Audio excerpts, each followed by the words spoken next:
Estamos reunidos em nome do Pai, do Filho e do Espírito Santo. Amém. Vinde, Espírito Santo, enchei os corações dos vossos fiéis e acendei neles o fogo do vosso amor.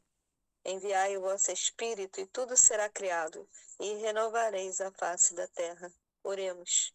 Deus, que instruíste os corações dos vossos fiéis com a luz do Espírito Santo, fazei que apreciemos retamente todas as coisas, segundo o mesmo Espírito, e gozemos sempre da sua consolação, por Cristo Senhor nosso. Amém. Santo anjo do Senhor, meu zeloso guardador, se a ti me confio a piedade divina, sempre me rege, me guarde, me governe, me ilumina. Amém. Lembrando da penitência, né? Lembrando das velas aí, lembrando do microfone aí para não dar alguma conexão extra, tá? E vamos.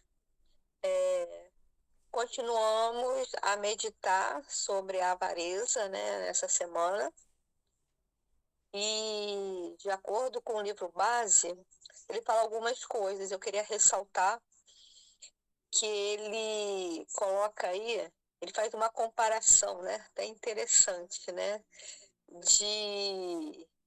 do veneno, de ter o veneno e ser envenenado. Ele falou que é diferente, você ter o veneno e você ser envenenado. Ele faz uma comparação numa farmácia, que deve ser bem antiga, né? Porque São Francisco de Sales, né? Não sei que ano que ele viveu, né? Mas ele deve ter visto aquela farmácia antiga, onde é que os farmacêuticos tinham os venenos, mas estava ali, mas não quer dizer que eles envenenavam nem se envenenavam, né? E ele vai falando que é parecido, porque eu vou ler direitinho. Assim também podes possuir riquezas sem que o seu veneno natural penetre até tua alma, contanto que as tenhas só em tua casa ou em tua bolsa e não no coração.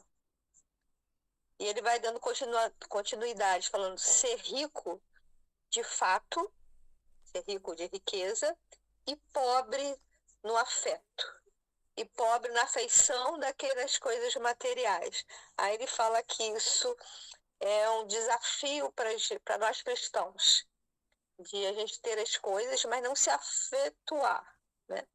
Que o veneno está ali, mas que a gente não se envenene com aquilo, né? E mais para frente, ele vai falando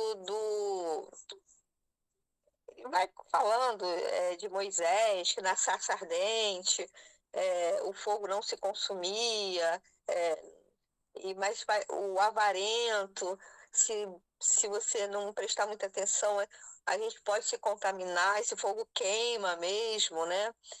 E, e ele vai falando, né, outras coisas, mas ficou assim, muito aqui na minha cabeça sobre isso.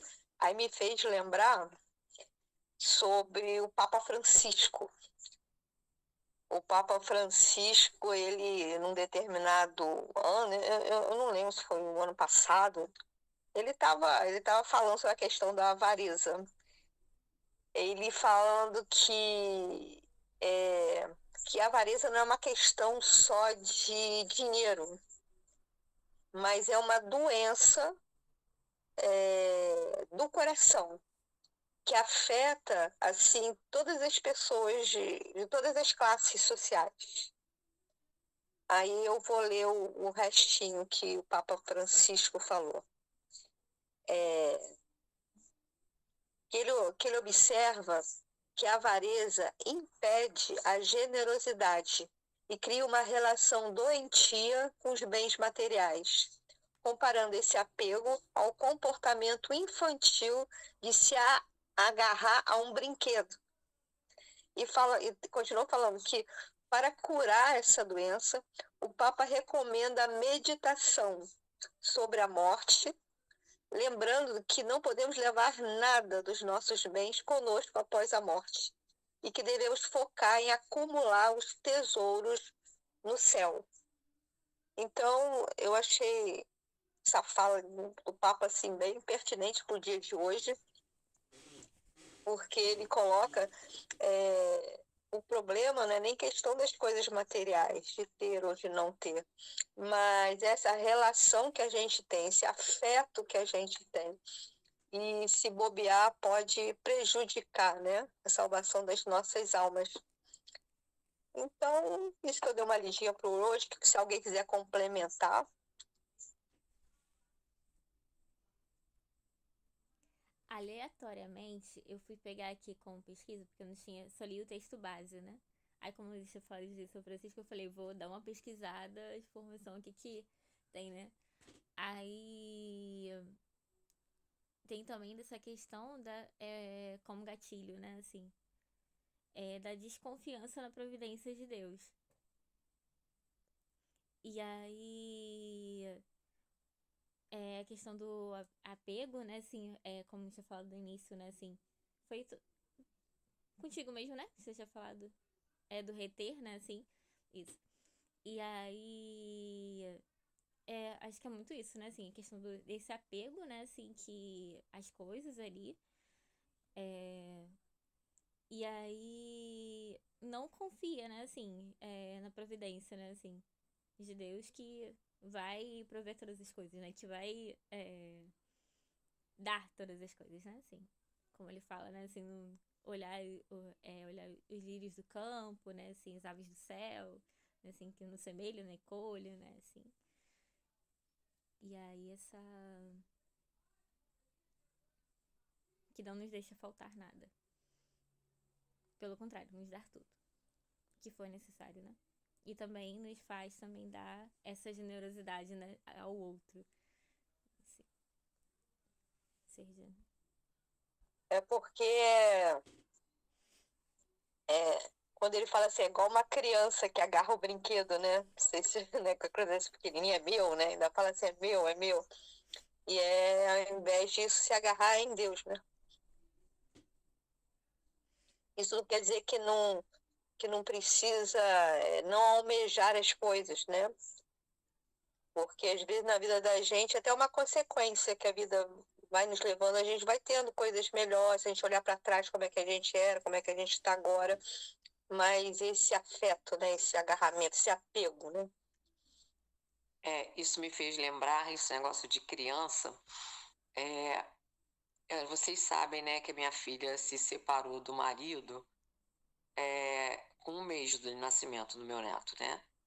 E meu neto, de pequeno, ele, com um aninho, 2 aninhos, quando eu estava andando, eu levava, que foi que me chamou muita atenção, eu levava ele para andar e ia na porta da igreja com o meu cachorro e com ele andar, e ele tinha necessidade de estar agarrado à bola, como quem que aquilo era dele, de mais ninguém. E aí eu vejo nisso a insegurança daqueles que não têm um porto seguro, porque o meu neto, naquele momento, ele estava vivenciando a separação dos pais, né? Ele não entendia, mas ele vivenciava aquilo. O pai já estava com outra mulher e ele com a mãe, e a mãe sofrendo, né? Que ele via, sentia a mãe sofrer, e o pai já com outra. Quer dizer, ele tinha essa insegurança, né? Por que que o meu pai e minha mãe não estão juntos? E eu vejo muito isso, né? A gente se agarra por insegurança. A gente não tem uma fé tão pequena que seja como um grão de mostarda, de que Deus provê. Deus proverá e a sua misericórdia não vai faltar. E eu senti isso na minha vida. Quando eu tive um baque, quando eu me dei conta que a minha mãe tinha ido embora e que um vazio tinha se ficado, que você sabe bem esse momento que eu passei, Luiz. Então, eu vi o quanto pequena era a minha fé, porque eu não queria acreditar, não acreditava que Deus ia me suprir aquela falta, né? Então, é isso, a nossa é tão pequena que a gente fica insegura nisso e quer dizer, isso é tudo uma vivência. Depois eu fui vivendo, fui meditando, meditando, meditando, e hoje eu estou num estágio que teve uma coisa que aconteceu essa semana. Eu tive que resolver um problema de leitura para sábado, que era sábado que vem agora é o momento do dízimo, e aí uma das pessoas virou para mim e falou assim, eu não faço leitura há muito tempo. E isso, uma das pessoas da liturgia te falou, Margarita, você tem que escolher as pessoas ótimas para fazer a leitura. E eu estava assim, meu Deus, vou escolher, sabe, enfim.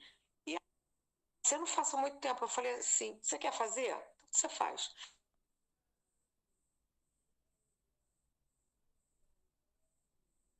Eu falei assim, mamãe, meu Deus, está nas tuas mãos. Eles vão brigar comigo, mas veio para mim e disse assim, não, eu vou escolher todo mundo, não é mais assim. Mas é isso, agora eu aprendi a me colocar nas mãos de Deus. Eu falo assim, está nas tuas mãos, eu não posso, sabe? Eu não vou entrar em choque com uma pessoa que quer fazer alguma coisa. Aí eu coloco nas mãos de Deus. A mesma coisa aconteceu com a vida do meu filho. Tá? Eu estava num problema sério com a namoradinha que ele estava, com a mulher que ele estava vivendo, enfim, era um inferno aquilo, estava infernizando. Eu falei assim, meu Deus, está nas tuas mãos. Aí eu venho falar para você, Luísa, quando eu falei no outro dia, se era pecado. E quando eu não aguento, eu chego e boto nas mãos de Deus. E eu confessei isso com o padre Jean, semana passada. E ele falou assim, não, Margarita, isso não é pecado. Você colocar nas mãos de Deus, você tem confiança que Deus vai assumir. Então, não é pecado falar isso. Quando eu falo assim, meu Deus, eu não aguento mais, eu coloco nas suas mãos. Ele disse que isso não é pecado, tá? Eu confessei com ele, ele falou para mim que isso não é pecado. Então é isso, eu queria passar isso aí, sim, porque essa coisa da criança agarrando é a própria insegurança que nós temos quando a nossa fé é muito pequena, né? É para mim, né? No meu entender, não sei se eu estou certa. Vocês me corrijam aí, por favor. É sim, a pouca fé, né? A fragilidade na fé, eu também acredito que seja um dos motivos pelos quais as pessoas se apeguem aos bens materiais. Nós estávamos falando dos filhos que trabalham muito, né? Já pensando no futuro, são jovens ainda, né? Se chegarem à nossa idade, vão ver que estão acumulando bens que os próprios filhos deveriam correr atrás. Estão fazendo com que os filhos fiquem não avarentos, mas acomodados e se acostumem a ter mais do que podem. Eu vejo isso aqui na minha casa.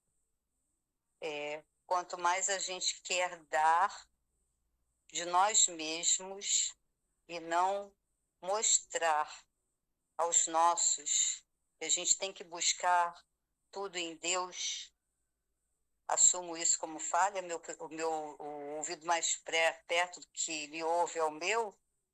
Eu também tentei suprir, né? Por ter perdido o pai, eu não queria que a qualidade de vida caísse, eu fui buscar cursos e fui buscar alternativas. A gente precisa confiar mais em Deus, sim. Não me tornei uma pessoa avarenta, não me acho avarenta, não. Sou até bem desprendida de todos os bens. Mas eu acho que a gente tem que tomar cuidado com a nossa preocupação. Preocupação em dar muito aos nossos, né? Dar mais do que precisamos dar, do que devemos dar, e estamos mais fazendo com que eles queiram se ter e não ser. Vamos dar mais um pouquinho da experiência de confiar em Deus, da experiência da fé, da humildade, saber que no pouco também se vive, e se vive com dignidade, ninguém precisa ir atrás de mais e sempre mais para competir, para mostrar, para ter o melhor, para ter a tal marca, para ter o melhor iPhone, para ter. O mundo está se perdendo no ter. Avarentos, tem muitos, mas como hoje a gente estava gravando o programa, eu também vejo a caridade em muitas pessoas. Eu acho que nós estamos aprendendo e estamos ensinando. Feliz daquele que ensina o que sabe e aprende o que não sabe com aqueles que estão sendo ensinados, né? Então, é uma troca. Se a gente buscar falar para os nossos que isso que a gente está comentando hoje, que é a primeira vez que a gente fala sobre isso abertamente, em outras quaresmas, nos pecados capitais, que eu já ouvi falar inúmeras vezes, a gente não fala dos pecados capitais do cotidiano e nem fala dessa vivência como nossa, como do nosso futuro e como do nosso passado. Então, a gente precisa ser mais atuante no momento presente para que o futuro seja melhor. E a avareza também se acabe, né? Ou diminua, ou possamos ter e partilhar, e não ter para reter. Filho do Espírito Santo. Amém. São Miguel Arcanjo, defendei-nos no combate. Seja o nosso refúgio contra as maldades e as ciladas do demônio. Por ordem de Deus, instantemente pedimos.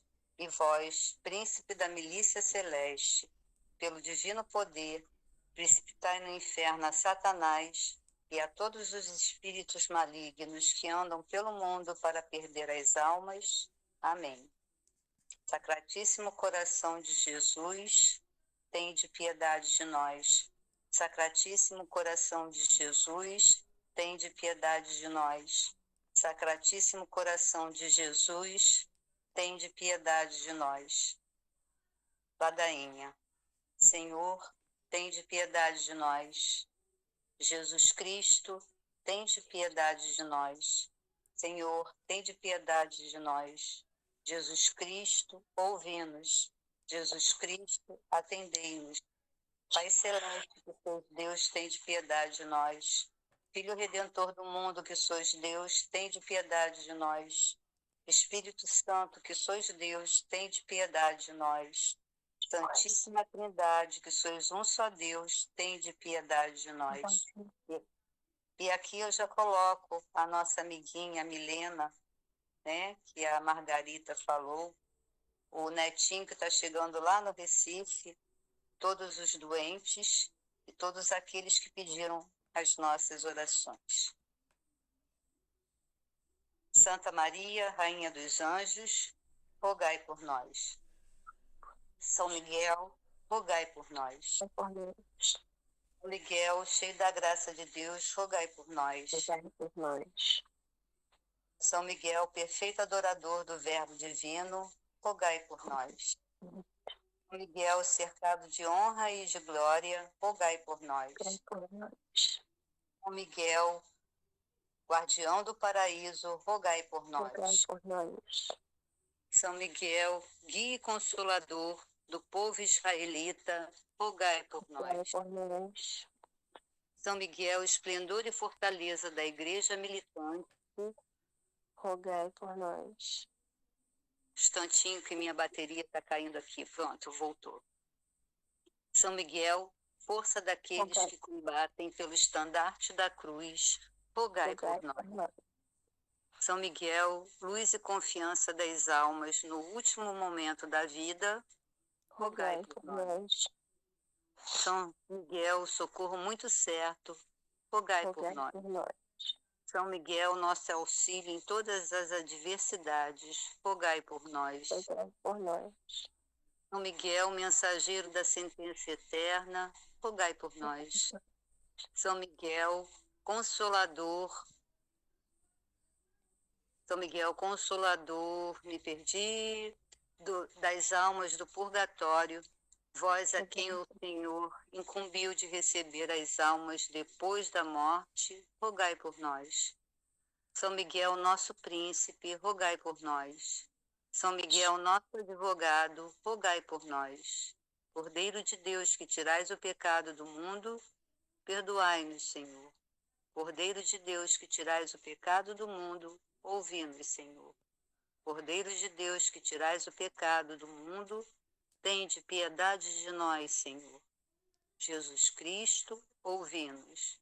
Jesus Cristo, atendei-nos. Rogai por nós, ó glorioso São Miguel, príncipe da Igreja de Cristo, para que sejamos dignos de suas promessas. Amém. Oremos. Senhor Jesus Cristo, santificai-nos por uma bênção sempre nova e concedei-nos, por intercessão de São Miguel, a sabedoria que nos ensina a juntar riquezas do céu e a trocar os bens do tempo presente pelos bens eternos. Vós que viveis e reinais por todos os séculos dos séculos. Amém. Que a bênção de nosso Senhor Jesus Cristo, pela intercessão da Virgem Maria e de São Miguel, estejam sobre nós, por todos aqueles que nos pedem oração, por todos aqueles necessitados. E São Miguel defenda a todos na hora da morte e que tenhamos uma boa noite. Amém. Amém. É isso aí. É mais ou menos assim. E aqueles que podem dar alguma coisa não vai conseguir dar. Por quê? E já usou antes. Lembra nós falamos um dia de escatologia? Ou não? É aquilo que está atrás, eu podia fazer ontem, eu vou já normal. Não deixe para amanhã o que você pode fazer agora, principalmente se for para ajudar alguém, ou coisa positiva. Tá? E tem outro lado também. O João Batista, vou falar rápido, porque vocês deram a dica, ninguém mandou dar a dica, deu a dica, agora eu vou. O João Batista e o Jesus, tem uma coisa, nós somos exatamente membros da igreja. E quem é o cabeça? Jesus. Jesus, né? Por que João Batista ficou sem a cabeça? Porque se você se aprofundar um pouco, você vai observar o seguinte. Nós, homens, não sabemos o que fazemos, como dirigir a igreja, nem dirigir muitas vezes as nossas vidas. Né? A gente fala assim, puxa, eu estou super atarefado, eu estou com dificuldades, eu quero dar um passo à frente e não consigo. Você podia conversar comigo? Eu digo, posso. Sabe por que é bom nós conversarmos? Bem? Porque aonde tiver dois ou mais em meu nome, eu vou estar junto. Ele vai intermediar o que nós estamos falando. Então, peço os dois. Essa minha história aqui agora foi providencial para mim.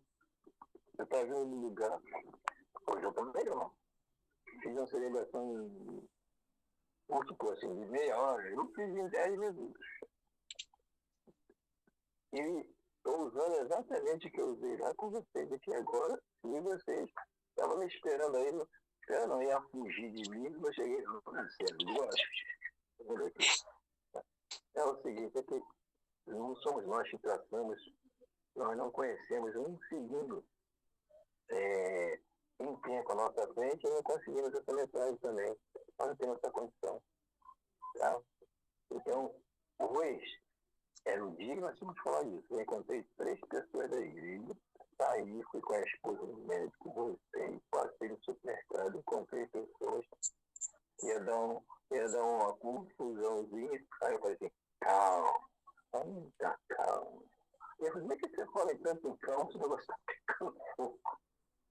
Eu digo, eu sondei a florzinha, eu sei que a floresta está pegando fogo. Contribuo, mas com aquela parte que eu posso inventar mais, eu acabo queimando, nem esse pouquinho de água que eu tenho sobressalente vai dar para jogar no outro. Não é verdade? Então é isso aí. Tudo aquilo que você tiver de bom, passa por outro. Tudo aquilo que você tiver de ruim, coloca ele no chão. Tudo aquilo que você precisar do outro, se você confiar, não tem vergonha em pedir, não. Peça, sabe? Tem 3 palavras importantíssimas. Bem feito. Ah, se eu soubesse. Eu não disse? coisa, né? Essas coisas às vezes nos machucam, nós perdemos tempo nessas três palavras. Eu não tinha que falar o outro, não tinha que apertar o outro. E falei, nem sei, doido para ele cair na fugida. Né? Eu não disse, estou apertando o outro na parede, está doendo mais. Mas,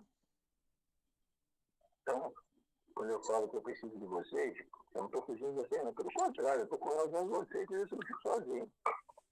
Vocês estão junto comigo. E Deus me deu vocês para mim. Vocês têm que ficar junto comigo e segurando. Estou tentando segurar vocês. Larga a mão, né? Exatamente. Não pode largar a mão, né? É a nossa vida. Ó, Margarita estava comigo. Estava comigo na missa, ela viu que eu não fui na procissão, sentei do lado. A primeira missa da minha vida que eu não pronunciei uma palavra para ela. Sabe? Então aquele dia ele falou assim, hoje é dia de você ficar quieto aí no linguajar das crianças, mané. E eu fiquei. Estou tentando melhorar, estou me caminhando. Tá bom? Mas foi muito legal conversar com você, mesmo nesse finalzinho. Né? O Senhor esteja convosco. Ele está no meio de nós. Pela intercessão de Nossa Senhora das Graças de São José, Nossa Senhora da Penha também, aquela que me segura naquela ribanceira tão alta, né? E São José, a bênção de Deus Todo-Poderoso, Pai, Filho e Espírito Santo. Amém. Amém. Não fuja de mim que eu alcanço vocês.